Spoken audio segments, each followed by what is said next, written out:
When my sister-in-law came back from her trip overseas, she hurried to our house.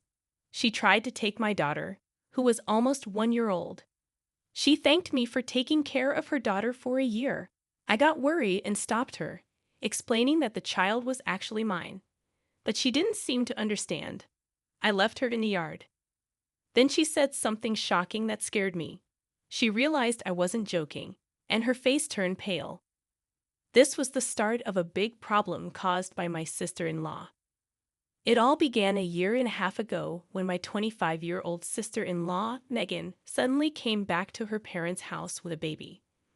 My husband had been suddenly moved abroad. I'm really worried about raising our little one in a foreign country. Everything is so unfamiliar. Plus, I just found out I'm pregnant. I hope our kids can be friends. If Kristen's child is anything like her, they'll be adorable together. It feels weird to think I'll be friends with my sister-in-law Megan. She's outgoing and talks to me easily, even though I'm 2 years older. It makes me think we'll get along well. After I gave birth, I lived in a separate house with my 30-year-old husband. Megan moved in with her parents, which was nice because their house was close by. I thought we'd all get along well. But soon, I realized I was being naive. Once Megan moved back in with her parents, she started showing her true colors. Sorry, Kristen, I have an urgent matter and can't take care of my child. Can you look after her? Megan asked one day. Sure, but what happened? I replied. My dad threw out his back, and I need to buy some patches for him, she said. Feeling sorry for her, I gladly took care of her baby, but this became a regular thing. Megan kept finding reasons to leave her child with me, and that wasn't the only problem. Sorry, I need you to look after my child again today, Megan said another day. Megan, you're lying to me, aren't you? I confronted her. What? Why would you say that? She replied, sounding shocked. Your dad has never had a bad back in his life. Did I say that? Remember, she stumbled over her words, unable to keep her lies straight. But that wasn't all. A neighbor said they saw her out and about in town when she was supposed to be with her child. Huh. Who ratted me out? Megan tried to deflect. No, it must have been someone who looked like me. Who do you believe, that old lady or your own sister-in-law? She pleaded. Despite her attempts to sway me, I wasn't fooled. Just take care of your own child. I won't be helping you anymore, I said firmly. Why would you do that? That's so mean of you, I exclaimed as Megan threw a tantrum like a child. But then she suddenly stopped, as if she had an idea. Fine, I'll make you want to take care of my child on your own, she declared. What do you mean? I asked, puzzled. Without answering, she smirked, picked up the baby, and left our house, leaving me feeling uneasy. I consulted with my husband and in-laws to warn them about Megan's behavior, but it was like talking to a wall. She showed no signs of remorse or understanding. Instead, she concocted a plan. One afternoon, while I was dozing on the couch with my pregnant belly, I heard a baby crying. At first, I thought it was from a neighbor's house, but it sounded too close. As I pondered, my phone rang. Hello, this is Kristen, I answered.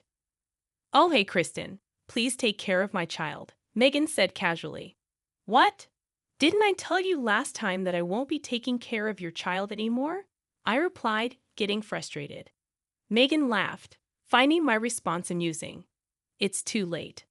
I already left my child at your doorstep a while ago. Rushing to the door, I found a baby crying on my doorstep. Megan, what are you thinking? I shouted.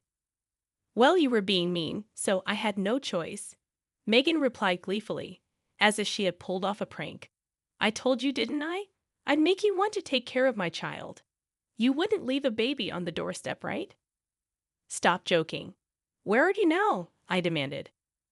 Guess, though I suppose it's hard for you to go out since you're pregnant? Megan teased, then abruptly hung up. My attempts to call her back were met with a turned-off phone. Despite my protests, when she finally returned in the evening, my words fell on deaf ears. This scenario repeated several times until I reluctantly began to check the doorstep and take the baby whenever Megan called. Megan unapologetically claimed she was doing me a favor by giving me practice for my upcoming childbirth, expecting gratitude in return. "I'm not asking for thanks, but isn't there something to be said about attitude?" she remarked. I grew increasingly irritated and stressed by her behavior. This continued for 6 months until an incident occurred a year ago. Going abroad for a bit. That note was all Megan left before disappearing suddenly.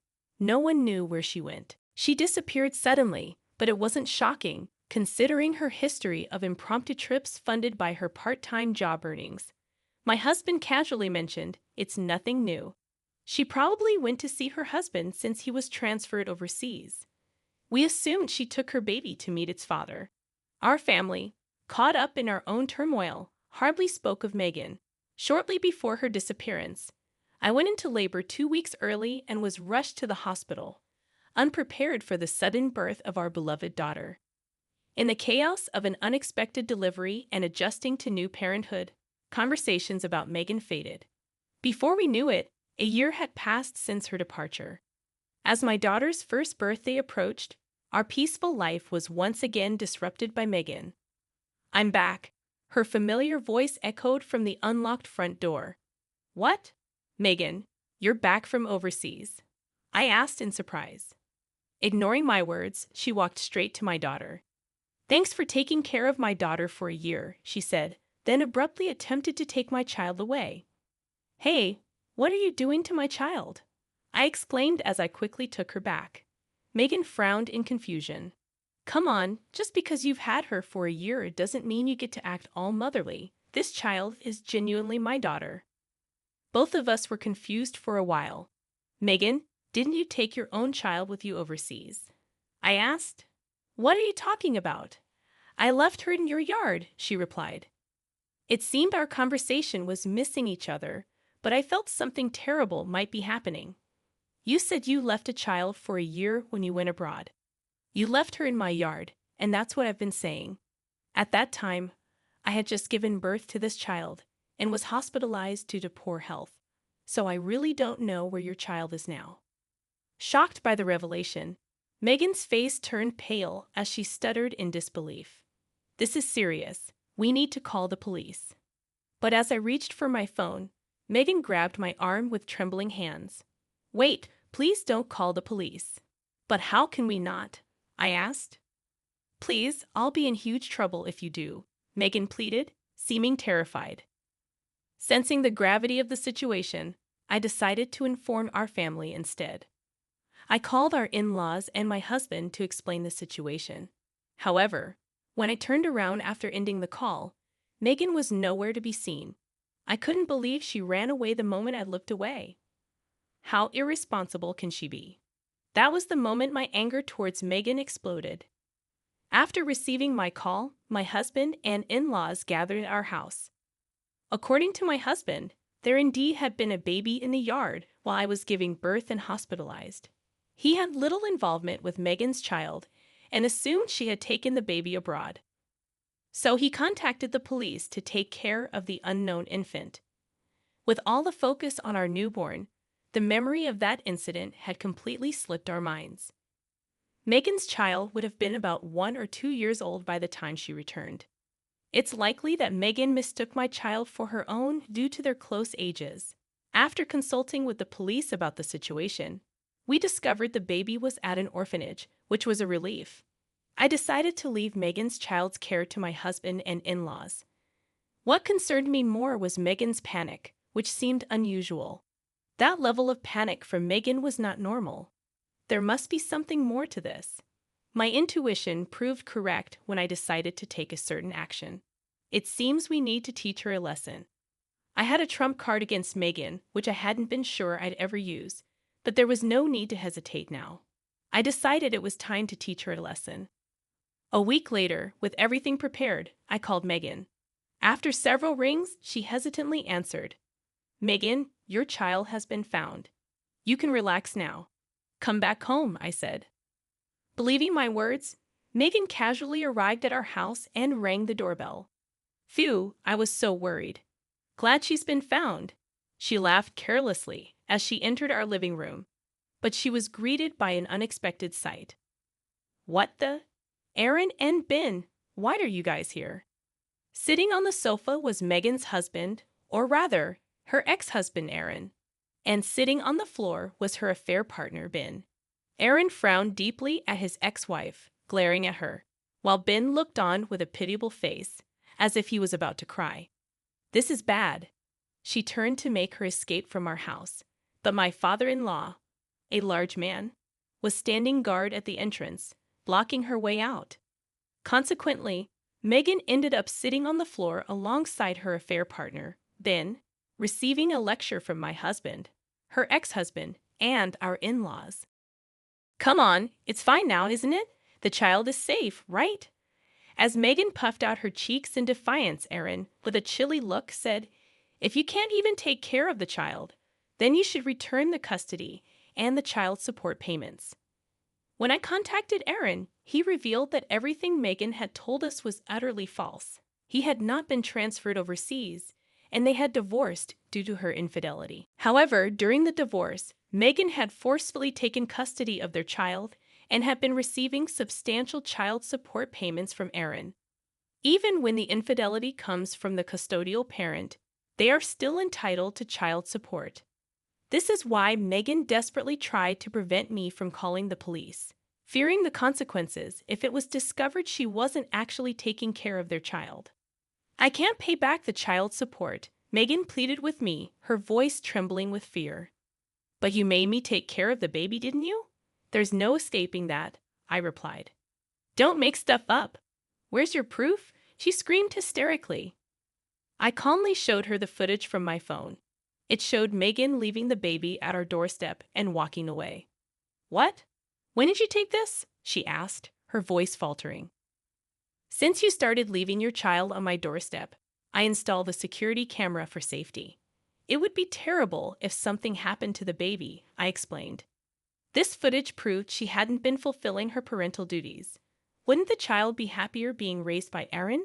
I asked. Megan bit her lip and growled lowly. Suddenly, she clung to Ben, who was sitting next to her, bursting into tears. Help me, Ben. Everyone's bullying me. However, Ben, who seemed to have only considered Megan a casual fling, gently pushed her away. Well, I have another family. You're betraying me too. Who do you think paid for our round-the-world cruise? So the child support went on a splurge around the world, huh? I remarked. Megan covered her mouth in shock, but the words she had let slip could not be taken back. So when you said you were going abroad for a year, you were actually on a world cruise with your lover, using up the child's support, and now you can't pay Aaron back? I asked incredulously. Yeah, so what? Is that so bad? Megan defiantly gave up. I didn't hold back my criticism. Then I'll have to call the police. Wait, please. I'm sorry, just forgive me. Megan finally showed remorse, sobbing, and repeatedly prostrating herself on the floor. However, I couldn't afford to be lenient. Just so you know, I won't forget how you've treated your child and me. You better reflect on your actions. After my firm statement, Megan was taken away by the police. She was arrested, and her daughter was returned to Aaron, who regained custody. Megan is now required to pay a monthly child support of $500 until the child comes of age. Cut off by my husband and in-laws, Megan faces a thorny path. Even if she gets out of jail, Ben too wasn't spared. His wife filed for divorce and demanded compensation. As for me, I'm living a harmonious life with my husband and our daughter. Every day is a joy and a new discovery as we watch our daughter grow.